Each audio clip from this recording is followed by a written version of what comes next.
یزید کی لشکر جو امام حسین کے مقابلے میں آیا، امام حسین کے لشکر کی تعداد 72 تھی، تو یزید نے 22,000. مجھے بتائیے 72 کا 22,000 سے کوئی مقابلہ ہوتا ہے؟ عمر بن سعد نے پھر عبید اللہ ابن زیاد کو لکھا کہ 22,000 بندے تھوڑے ہیں، کچھ بندے زیادہ بھیج.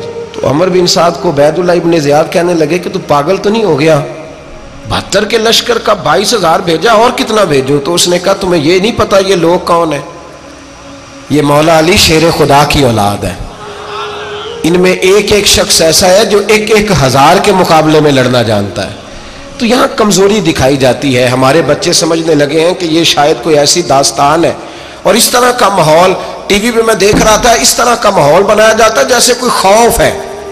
یعنی واقع کربلا کوئی ایسا واقعہ جسے دیکھ کے خوف طاری ہو جائے، بچے راتوں کو ڈرے. وہ اکیلے درخت دکھائے جا رہے ہیں اور تیر دکھائے جا رہے ہیں. او یار کیا قوم کی تربیت کر رہے ہیں؟ واقع کربلا حوصلے کا نام ہے، دلیری کا نام ہے. سنیں بات اصل میں کیا تھی، بڑے ٹھنڈے دماغ سے میری بات کو سمجھیے گا. حضرت مولا علی شیر خدا کے بعد مسلمانوں کے متفقہ امیر بنے تھے حضرت امیر معاویہ. انہیں امیر کس نے بنایا تھا؟ امام حسن نے. حضرت علی کے بڑے صاحبزادے حضرت امام حسن نے ان سے صلح کی، انہیں خلافت دی. اور صحیح بخاری میں نبی پاک نے فرمایا تھا میرا بیٹا حسن سردار ہے، جب مسلمانوں کی جماعتوں میں لہو بہہ جائے گا تو حسن ان کی صلح کرا دے گا. وہ صلح امام حسن نے کرائی. جناب امیر معاویہ امیر بن گئے. حضرت امیر معاویہ رضی اللہ تعالیٰ عنہ بڑا پیار کرتے تھے نبی پاک سے، بڑا احترام کرتے تھے حضور کے خاندان کا. ان کی جو اجتہادی خطائیں ہیں وہ اپنی جگہ پہ موجود ہیں. چونکہ امام حسن نے ان سے صلح کر لی، لہذا ہم بھی ان کے بارے میں کوئی جملہ کہنے کے مجاز، ہماری مجبوری امام حسن ہے. اس لیے کہ جسے امام حسن صحیح کہے پھر امام حسن کے ماننے والے کو اسے غلط نہیں کہنا چاہیے. حضرت امیر معاویہ رضی اللہ تعالیٰ عنہ کا جب وصال ہوا تو حضرت امام حسن پہلے ہی ان سے وصال کر گئے، آپ کو زہر دے دیا گیا، آپ شہید ہو گئے. امام حسین موجود تھے. تو یزید کے بارے میں لوگوں نے کہا جناب امیر معاویہ سے کہ یہ ٹھیک ہے، مناسب ہے اور بہادر ہے، دلیر ہے، وہ جو ہوتے ہیں نا خوش آمدی ٹولہ. تو حضرت امیر معاویہ کے گرد بھی کچھ ایسے لوگ تھے، انہوں نے آپ سے کہا کہ یزید کو نامزد کر دیں. تو آپ نے یزید کو بلایا، حوالہ مجھ سے دیکھ لیجئے گا. بلا کے فرمایا کہ 3 بندوں کے سامنے اپنی خلافت پیش کرنا، اگر وہ تجھے مان جائیں تو امیر بن جانا، نہ مانے تو چپ کر کے گھر بیٹھ جانا. وہ 3 بندے کون ہیں؟ جناب عبداللہ ابن عباس، حضرت عبداللہ بن زبیر اور امام حسین رضی اللہ تعالیٰ عنہ. یہ وصیت فرمائی جناب امیر معاویہ. ہوا یہ کہ یزید جب امیر بنا نا، 2-3 چیزیں ہوتی ہیں جب کسی بندے کو قابو کرنا ہوتا ہے، 2-3-4-5 چیزیں ایسی ہوتی ہیں جس سے بندہ قابو آتا ہے. تو اس نے بھی فوری طور پہ یزید نے دیکھا میرے لیے مسئلہ کیا بن سکتا ہے. ولید بن عتبہ اس وقت مدینے کا گورنر تھا. یزید نے اس کو خط لکھا کہ امیر عرب کا رواج آج بھی ہے کہ جب تک نئے خلیفہ کی بیعت نہیں ہو جاتی پرانے کے انتقال کی خبر ہی نہیں دیتے، اس کو رکھے رکھتے ہیں. یہ ان کا طریقہ ہے. وہ کہتے ہیں کہ ولی عہد اچھی طرح قبضہ کر لے پھر بتائیں گے. حضرت امیر معاویہ کا وصال ہو گیا، بتایا نہیں. یزید نے اب کیا کیا، چونکہ بڑا چلاک آدمی تھا، بڑا شاطر تھا، بڑا تیز تھا، اس نے ولید کو خط لکھا. کہنے لگا کہ فوری طور پہ عبداللہ ابن عباس کو بلاؤ اور اسے کہو میری بیعت کریں. یہ جو بیعت ہوتی تھی نا، یہ بھی سن لے کیا ہوتی تھی. یہ بیعت حلف ہوتا تھا کہ میں اللہ رسول کے نام پہ حلف دیتا ہوں کہ میں یزید کی اطاعت کروں گا، میں اس کے خلاف کوئی بغاوت نہیں کروں گا. کوئی یہ بیعت لوگ سمجھتے ہیں کہ بس ہاتھ پکڑنے کا نام بیعت تھا. اس بیعت کا متبادل جمہوری ملکوں کے اندر ووٹ آیا ہے. تو کہا بیعت کرے. حضرت عبداللہ ابن عباس کو بھی بلاؤ، عبداللہ بن زبیر کو بھی بلاؤ، امام حسین کو بھی بلاؤ. امام حسین آدھی رات کے وقت بیٹھے تھے مسجد نبوی میں، چونکہ 5 نمازوں کی آپ امامت کرتے. امام حسین نماز پڑھا کے عشاء کی بیٹھے تھے. جناب عبداللہ بن زبیر، عبداللہ بن زبیر کون تھے؟ یہ نبی پاک صلی اللہ علیہ وسلم کی پھوپھی پوتے تھے اور جناب صدیق اکبر کے نواسے تھے حضرت عبداللہ بن زبیر. اور جناب زبیر بن عوام عشرہ مبشرہ صحابی ہیں، ان کے بیٹے تھے. بہت زیرک آدمی تھے. یہ بھی امام حسین کے پاس بیٹھے تھے. عبداللہ ابن عباس بھی تھے جو حضور کے چچا کے بیٹے ہیں، اس امت کے پہلے مفسر ہیں قرآن پاک. یہ لوگ بیٹھے تھے. تو ولید نے ایک بندہ بھیجا، اس نے آ کے کہا جناب آپ کو گورنر صاحب نے بلایا ہے. تو عبداللہ بن زبیر کہنے لگے حسین اس وقت بلانے کی بات سمجھ میں نہیں آئی. تو امام حسین بڑے بصیرت والے تھے، اللہ نے بصیرت دی تھی. کہنے لگے عبداللہ آپ کو سمجھ نہیں آئی، مجھے سمجھ آ گئی ہے، امیر معاویہ وصال کر گئے اور یہ ہمیں جو بلایا گیا ہے نا، یہ یزید کی بیعت کے لیے بلایا گیا ہے. تو کہا پھر آپ آدھی رات کو نہ جائیں، آپ کے لیے خطرہ ہوگا۔ تو امام حسین فرمانے لگے خطرہ حسین کو نہیں ہوتا۔ نہیں، کہا پھر بھی آپ مہربانی کریں ذرا احتیاط سے جائیں۔ تو جناب عبداللہ ابن زبیر نے، عبداللہ ابن عباس نے 14 بندے نیزے دے کے، تلواریں دے کے امام حسین کے ساتھ بھیجے اور کہا کہ امام حسین اگر اس نے کوئی غلط ملت بات کی نا، زبردستی بیعت کرنے کا کہا، تو آپ بس کوئی ایک بات اونچی آواز میں کر دینا، یہ سپاہی پیچھے آ جائیں گے۔ امام حسین ان 14 بندوں کو لے کے گورنر ہاؤس پہنچ گئے۔ جب آپ وہاں پہنچے، اس نے بتایا، اس نے کہا جی حضرت امیر معاویہ انتقال کر گئے اور آپ نے یزید کی بیعت کرنی ہے۔ تو امام حسین فرمانے لگے میں چھپ کے بیعت نہیں کروں گا، مجمع لگاؤ، جمعے والے دن اعلان کرو، جو طریقہ ہے حضرت ابوبکر صدیق کا، جو طریقہ ہے حضرت عمر فاروق کا، جو انداز حضرت عثمان غنی کا ہے، جو مولا علی کا ہے، سر عام اعلان کرو، اگر ساری دنیا یزید کی بیعت کرے گی تو میں بھی تیار ہوں۔ تم مجھ سے بیعت لے کے پھر لوگوں کو بتانا چاہتے ہو کہ حسین بیعت ہو کر رہے ہیں تو تم کیوں نہیں کر رہے؟ میں عام آدمی نہیں ہوں، لہذا چھپ کے بیعت نہیں کرتا۔ جب یہ بات کی نا تو ولید بڑا نرم دل تھا اور امام حسین کی شان کو جانتا تھا، وہ جانتا تھا یہ نبی پاک کا خاندان ہے۔ اس نے کہا جی مجھے تو حکم تھا، باقی آپ حضور کے نواز ہیں، میں کر کچھ۔ وہاں ایک بڑا بدبخت شخص بیٹھا تھا، عبد الملک بن مروان، وہ ولید سے کہنے لگا کہ اگر حسین آج تمہارے ہاتھ سے نکل گئے تو تمہارے لیے بہت بڑا مسئلہ کھڑا ہو جائے، انہیں جانے نہ دینا، یا بیعت کراؤ یا ان سے کہو جنگ کے لیے تیار ہو۔ تو امام حسین رضی اللہ تعالیٰ عنہ کے کانوں میں آواز گئی تو فرمانے لگے ابن مرجانہ، اگر تیرے اندر جرت ہے تو آ سامنے حسین کے، اس کے کانوں میں باتیں نہ کر، کانا پھوسی نہ کر، باہر آ میدان میں، شرارت نہ کر، باہر آ، میں تمہیں ابھی بتاتا ہوں کہ حسین سے مقابلہ کرنے کا انجام کیا ہے۔ یہ کہہ کہ امام حسین باہر نکلے، اپنے بھائی محمد بن انفیہ کو بلایا، عبداللہ بن زبیر، عبداللہ ابن عباس، ڈھیر سارے لوگ اکٹھے ہو گئے۔ فرمایا یہ معاملہ ہے، اب کیا کرنا ہے؟ تو وہ کہنے لگے حضور وقت ابھی مناسب نہیں ہے، آپ اس طرح کریں یہاں رکیں، ہم مکے سے، عراق سے، کوفے سے لوگوں کو بلاتے ہیں، یہاں ایک بڑی مجلس مشاورت قائم کرتے ہیں۔ امام حسین فرمانے لگے اگر تم مشاورت قائم کرو گے تو ولید اور عبد الملک بن مروان وہ تو جنگ کرنے کو تیار ہیں، اور نبی پاک نے فرمایا ایک مینڈا ہوگا جس کی وجہ سے مدینے کی گلیوں میں لہو بہے گا۔ فرمانے لگے میں وہ بکرا، وہ مینڈا نہیں بننا چاہتا۔ کہا پھر آپ کیا کریں گے؟ تو امام حسین رو پڑے، فرمانے لگے میں مدینہ چھوڑ جاؤں گا لیکن مدینے کی حرمت پامال نہیں ہونے دوں گا۔ امام علی مقام آدھی رات کے وقت نکلے، سیدہ فاطمہ کا دروازہ ایک اس دن تھا جس دن حضرت مولا علی کوفے چلے گئے تھے، اور دوبارہ آج تالا لگا جب امام حسین نکلے۔ آپ جنت البقیع کے پیچھے کھڑے ہو کے حضور کا روضہ دیکھنے لگے، اس وقت گنبد تو نہیں ہوتا تھا، روضہ دیکھنے لگے۔ نانا تیرے کرم کے خزینے کی خیر ہو، میں جا رہا ہوں تیرے مدینے کی خیر ہو۔ سارا خاندان لے گئے، مکے تشریف لے گئے، حج کے ایام قریب آنے والے تھے۔ امام حسین نے وہاں لوگوں سے باتیں کی۔ جب امام حسین وہاں پہنچے تو کوفے سے خط آنے لگے۔ کوفہ حضرت علی کا دارالخلافہ تھا، وہاں آپ کے محبین، پیار کرنے والے ڈھیروں تھے، انہیں خط لکھے کہ حضور آپ چپ کر کے بیٹھے ہوئے ہیں اور ہمارے اوپر یزید مسلط ہو گیا ہے، آپ اگر میدان میں نہیں نکلیں گے، آپ نہیں آئیں گے تو ہم اللہ کی بارگاہ میں شکوہ کریں گے کہ کوئی ہماری کمان کرنے کو تیار ہی نہیں ہوا۔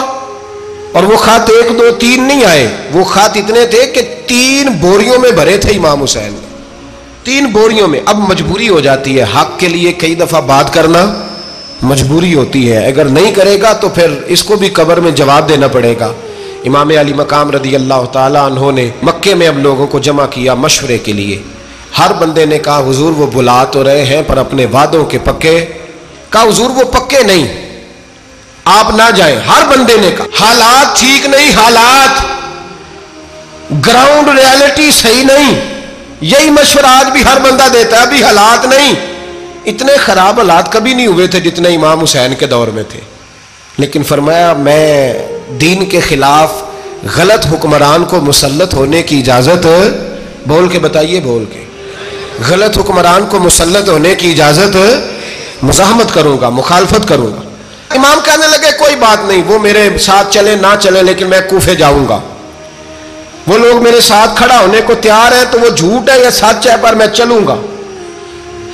جب امام علی مقام نے اصرار فرمایا تو جو آپ کے قریبی صحابہ کرام کی اولادیں تھی ساری، یہ بھی اب بیماری ہے، کچھ لوگ کہتے ہیں جی صحابہ نہیں ساتھ چلے، تو میں کہتا ہوں اہل بیت نبوت کے تو کل افراد 21 تھے، تو 72 میں باقی اولادیں کس کی تھی؟ وہ ساری صحابہ کی اولادیں تھیں، وہ سارے، پتہ نہیں کیوں اس طرح کا فلسفہ بیان کیا جاتا ہے جس میں حالات خراب ہو۔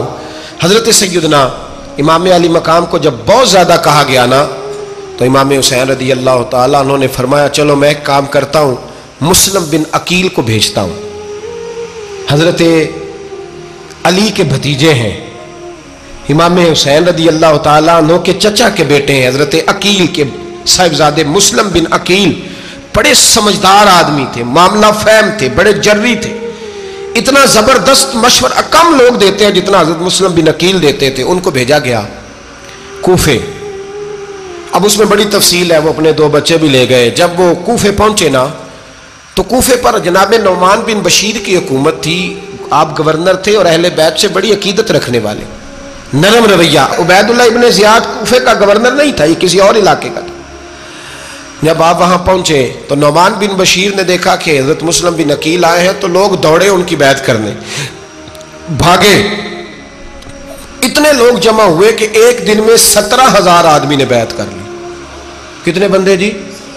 17,000 آدمی ایک دن آیا۔ اب وہ جو امام مسلم بن عقیل کے وہاں نعرے لگانے والے تھے کہنے لگے حضور یہ پہلے دن کی کارکردگی ہے، 2-4 دن میں دیکھیے کیا ہوتا ہے۔ 2-4 دن میں کیا ہوا؟ 40,000 آدمی نے بیعت کر لی۔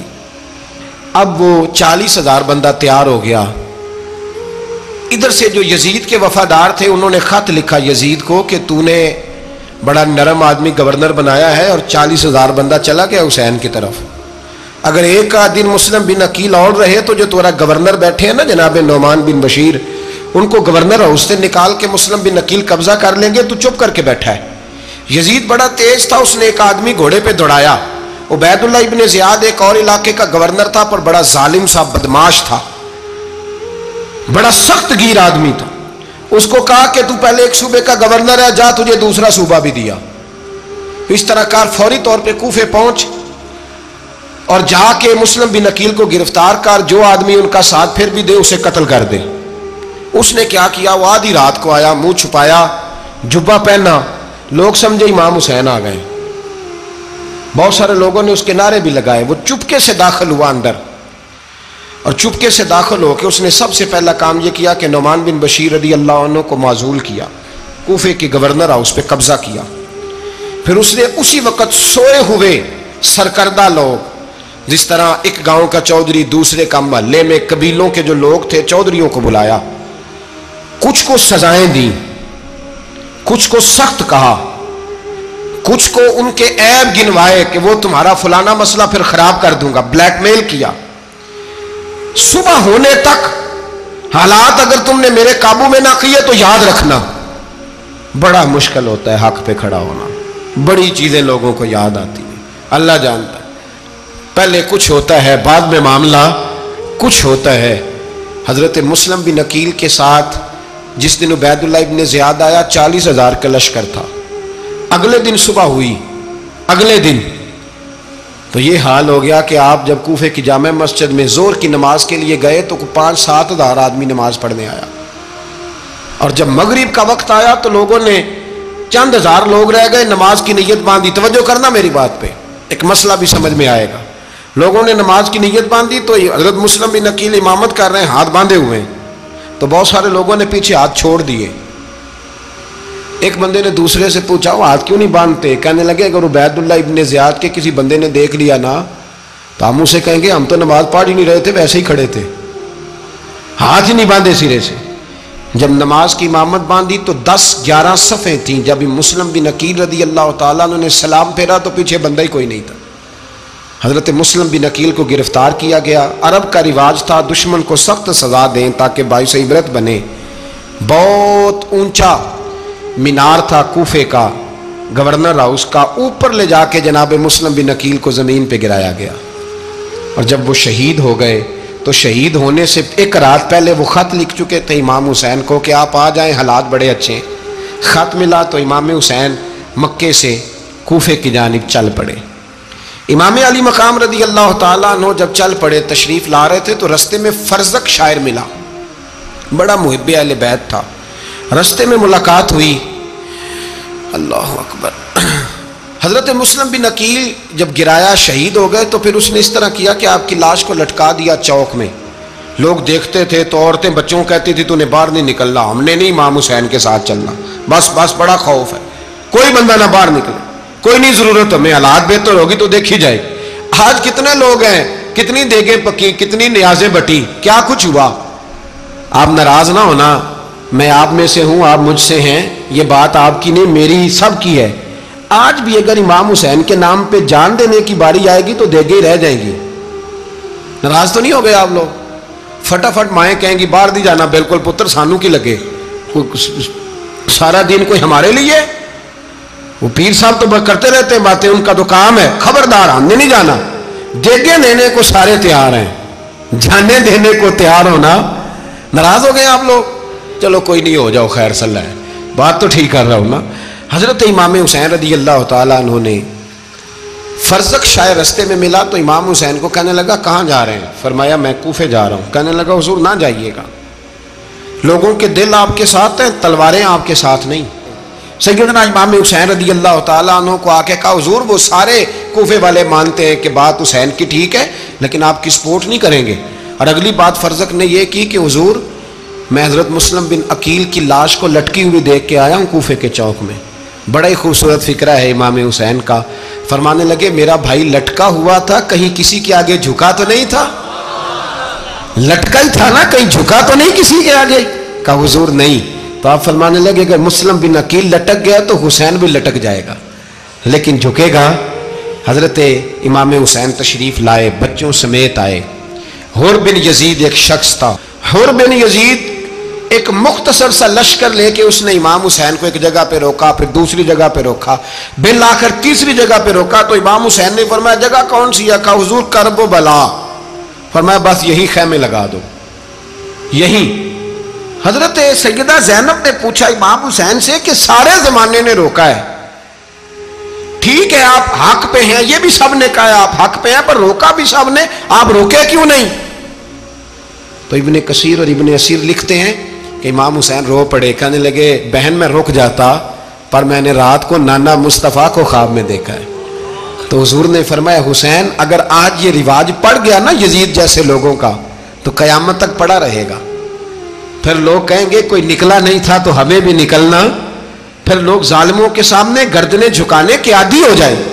میں کہتا رہتا ہوں, کہہ رہا ہوں, کربلا کی جنگ کفر اسلام کی جنگ نہیں, کفر اسلام کی جنگ نہیں کربلا کی.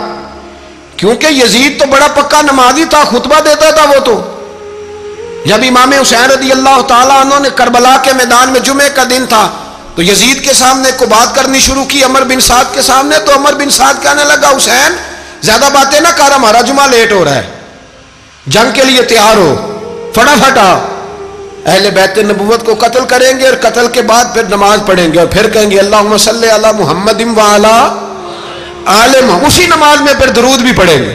یہ کیسا مرتبہ ہے, کیسا انداز ہے, دوستی قاتل سے بھی مقتول سے یارانہ بھی. امام حسین نے حر بن یزید امام حسین سے کہنے لگا مجھے حکم ہے آپ کو روکنے کا, آپ آگے نہیں جا سکتے.